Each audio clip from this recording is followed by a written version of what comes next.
Поздрав на сите луѓе, Лаки Царе со вас. Конечно добре дојдовте назад во Моноло подкаст. Замисли од кога не сме правиле Моноло подкаст, нели? Многу долго време, знам. Денеска почнува европското 14 јуни. Така да денеска ќе кажеме збор 2 за европското првенство, кое што ќе се одржува во Германија. Во почетната првата утакмица ќе отвори од Германија и Шкотска во Минхен, на Баер Минхен арената, на Алијанс арена, нели? Стадионот на Баер Минхен. Така да имам тука запишано неколку ствари, малку повеќе, ради тоа што многу ми е се на кнап на брзанија и гледав да го снимам видео, пошто сакав да извадам едно такво видео, чисто да ви кажам нешто повеќе за европското, али пошто сум кнап, морав да ги запишам, пошто не можев да ги запамнам, а немам ни време и не знам дали ќе излезе видео во денеска, може ќе излезе и утре, а веќе утре ќе биде втор ден од европското. Ке ми простите за тоа. Вака сега, значи, првото европско првенство било одиграно во 1960 година во Франција. Значи тогаш се одиграло првото европско првенство, во кој што се надпреварувале 17 држави. Од тогаш до ден денес поминале 17 европски првенства, односно денеска што почнува европското 2024 е 17 поред. Од причина што требаше да биат 18, ама во 2022 не зафати короната и за жал немавме европско првенство. Така да оваа година е 17-то европско првенство, се одржува во Германија, односно трикратниот првак. Освоено има во Англија, во Белгија и во Италија, во 3 европски првенства. Како што рековме, 14 јуни нели се отвара денеска во Минхен на Алијанс арената. Додека пак финалето се игра на Херта Берлин стадионот на 14 јули, Олимпија стадион Берлин. Исто така во 1936 бил изграден тој стадион, кој што поставил рекордна бројка за летните олимписки игри во 1936, кој што поставил рекордна бројка од 100.000 гледачи, мислам она публика, не? Моментално е 74.475. Не знам зашто го намалиле стадионот, капацитетот на стадионите, на стадионот на посетители, али окей. Значи годинава имаме доста јаки екипи на европското првенство, меѓу кои имаме 4 фаворити според мене, од кои Германија како домакин, Англија, Шпанија и Франција. Тоа не значи дека Германија е домакин и нема шанси да киксне, а уште помалку значи дека Франција, Шпанија и Англија се фаворити и исто така нема шанси да киксне, значи не мора да значи. Јас да Англија моментално според мене ја има една од најјаките екипи на европското, мада и Шпанија и Франција се тука негде близу, али за мене Англија е као моментално една од најјаките екипи на европското првенство. Иако имаат повикано Англија една од најголемите звезди, фактички имаат повикано повеќе звезди, затоа може на прво уво се слуша као Англија е фаворит, Англија ова, Англија оне, само ради тоа што има големи имиња. Но пак ќе напоменам, не мора да значи дека Англија може да освои од причина што сите играат фудбал и може да се киксне во секоја ситуација, нели? На пример имаат Белингам, имаат Кол Палмер, Кейн, Луис Данк, Трипиер, Вокер, Коби Маино, Деклан Рајс, Галагер, Езе, Фоден, Сака, Ајван Тони, Воткинс и така натаму и така натаму. Значи имаат едни од најголемите звезди кои што моментално играат во Англија, во англиската репрезентација. Иако некои играат и надвор од премиер лигата. Така да има доста големи имиња. Најголем дел, како што реков, пошто од премиер лигата се повикани од Кристал Палас, ради тоа што годинава дури 4 репрезентативци имаат Кристал Палас. Меѓу кои Деан Хендерсон, Марк Гуј, Адам Вартон и Езе. Езе моментално добро се покажа у Кристал Палас и гледам дека доста клубови се заинтересирани за него, меѓу кои и Челси. Така да се надеваме дека ќе го земат. Франција исто така има добри играчи, меѓу кои најприметни ќе се Ембапе, ради тоа што сега потпише со Реал, али тоа во некое друго Моноло подкаст видео ќе збориме за тоа. Така да Ембапе моментално е еден од најприметните играчи во Франција.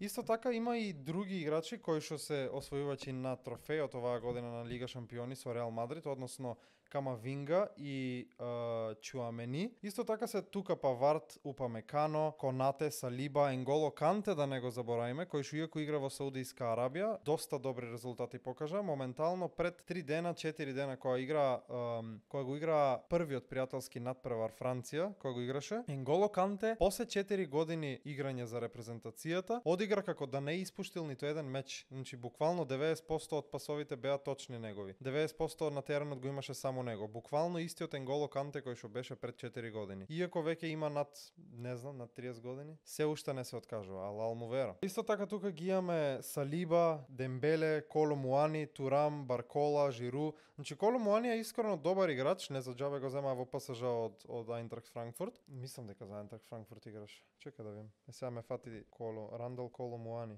Или за Фрајбург да не играше бе. Знам дека во Германија играше. Да бе, за Айнтрахт Франкфурт абе. Нека со кој прајсти мавет. Сега жал ми е што Антуан Гризман не го повика за француската репрезентација, но и сами знаете дека има доста напредни играчи, доста добри напаѓачи има во француската репрезентација оваа година. Тука исто така не го напоменав Коман од Бајер Минхен, Милер е германец. Ембапе, Жиру, Коло Муани, Дембеле, така да има доста јако напаѓачко кормило, ајде ако можам да кажам. И не знам како ќе се одбранат дел од репрезентациите. Иако имаат сите добри, значи оваа година пошто има многу млади таленти, сите имаат повикано многу јаки млади играчи. Така да не мора да значи дека има и екипи што може да изненадат, например као Black Horses или екипи што нели како што реков што може да изненадат, односно Белгија, Португалија и Холандија.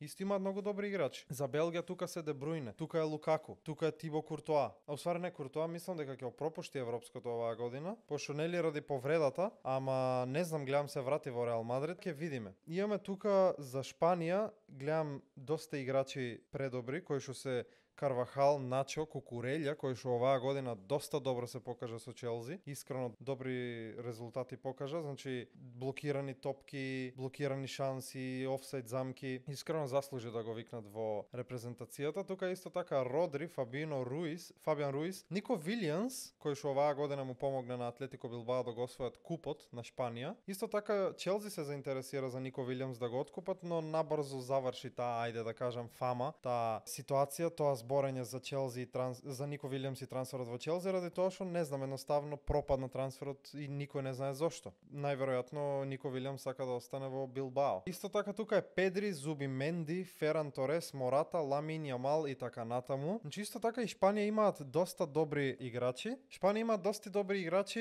Гледаме, значи сите гледаме Ла Лига, сите гледаме Премиер Лига, значи гледаме сите кој како игра. Ламин Јамал, иако е 16 годишно дете, тој е буквално, не знам, има толку добри резултати за негови години, што до сега не памтам некој друг таков вондеркид да покаже такви резултати. Буквално на негови години ги јаде дефанзивците, буквално не може да го сопрат. Исто така има многу држави кои што не можеме да ги напомениме младите таленти ради тоа што премногу се. Значи тука се Грузија, тука е Холандија, како што реков, Португалија, тука е Италија, последниот првак на европското во 2020. Германија како домакин исто така има добар избор на играчи, меѓу кои Ноер, нормално, Марк Тер Штеген не може да дојде до опција до шанса да брани за репрезентацијата ради тоа што Ноер 40 години и уште не се откажува. Тоа не знам, стварно не ми е јасно каква машина од голмането. Значи он ти е као штопер. Го гледате, значи он од 16-етникот нема влезено внатре која напаѓа Германија или Бајер Минхен. Значи он ти игра као заден штопер. Тука исто така Ридигер, Кимих, Шлотербех, Џонатан Тах, Паскал Грос, Тони Крос, Флориан Вирц, кој покажа искрено извонредни резултати оваа година со Бајер Леверкузен, 49 утакмици, меѓу кои 18 гола и 20 асистенции. Искрено заслужи да биде викнат во репрезентацијата ради тоа што таков играч и им треба на Германија, ради тоа што они играат претежно, како да кажам, нападен фудбал, значи на снага играат фудбал, тимски, машки фудбал. И Флориан Вирц искрено е така навикнат во Бајер Леверкузен на таков вид на игра и искрено заслужи да биде викнат во германската, нели за германската репрезентација од страна на Нагелсман. Исто така се тука Сане, Гундоган, Мусијала, Хаверц, Фулкрук, Мулер, Ундав и така натаму, значи да не набројаме, како што реков, ова Европско 2024 има многу звезди, значи има премногу јаки играчи, но пак ќе кажам, да не лажат и мињата, тоа не мора да значи дека некоја репрезентација што најмалку очекуваме не може да киксне или некоја репрезентација што најмалку очекуваме не може да покаже сила, заби. Исто како што Мороко стигна до светското првенство до полуфинале. Не мора да значи дека ќе има држави што не може да изненадат, а не очекуваме. Италија како последен европски шампион во 2020 европското, не значи дека нема шанси и оваа година да стигне до финале, но тука се многу помали шансите од 2020 ради тоа што оваа година има многу појаки репрезентации од Италија, како што напомена Франција, Германија, Англија, Шпанија, тука се исто, не знам, Холандија се исто добри, Португалија се исто добри, Белгија исто има добра екипа. Така да има доста екипи што можат да се мерат, а и се многу појаки од Италија, што значи оваа година не верувам дека Италија може да стигне подалеку од четвртфиналето. Ќе бидам среќен ако стигнат и до четвртфинале. Кога сме веќе кај Франција, гледам Ембапе изјави на Твитер и на Инстаграм, значи почна да објавуваат као демек Ембапе рече вака, Ембапе рече така и беше ко светското првенство бевме многу залетани, покажавме многу моќна сила, многу моќна и многу јака игра, но тоа не значи вика дека можеме да го освоиме трофеот. Видовте вика како ни се лизна од рацете во 2022-та, кој игравме светско првенство. Не мора да значи дека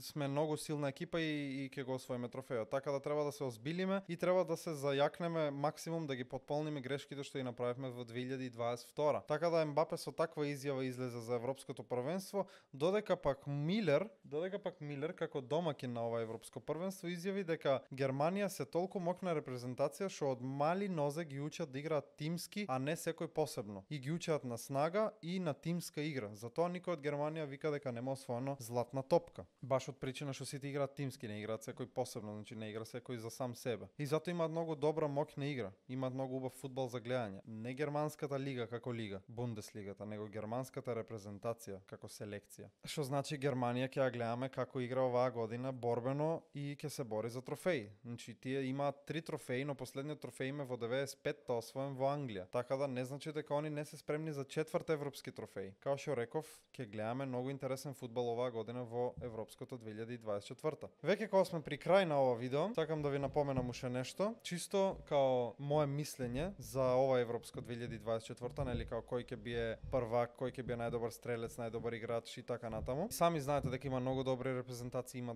многу добри играчи, што значи според мене, најдобар играч ќе биде Ембапе, барем ја така мислам. Ради тоа што искрено добар играч, иако е млад, доста добро се покажува во последните утакмици и на припремите исто добро се покажа. Значи со 2 асистенции и гол, сега нели припремните пред европското. Така да најдобар стрелец според мене ќе биде Хари Кейн, не ради тоа што во Германија има најмногу постигнати голови моментално во сите топ лиги е топ 1 стрелец. Напротив, од причина што тој е гладен за голови и тој не знае за доста. Исто како што тука се покрај него Сане што зборам ја, на Бајер Минхен ми оди умот. Како што се тука покрај него Белингам, Кол Палмер, тука е Фил Фоуден, кој што ќе го полнат со топки, тука е Деклан Рајс и сите тие шанси многу убаво знае Хари Кейн како да ги искористи. Што значи ќе има доста голови од страна на англиската репрезентација. Иако киксна со Исланд пред една недела припремните, нели пријателски пред европското, тоа не значи дека они нема да изненадат и да го освојат трофејот во европското првенство, нели. Најдобар стрелец Кейн, како што реков, Палмер по мене ќе биде најдобар асистент, ради тоа што со оглед на тоа што гледам како игра во Челси, се надам дека и во англиската репрезентација ќе доминира и ќе покаже талент, ќе покаже сила, ќе покаже знаење. Како што видовте завчера победата од 3-0,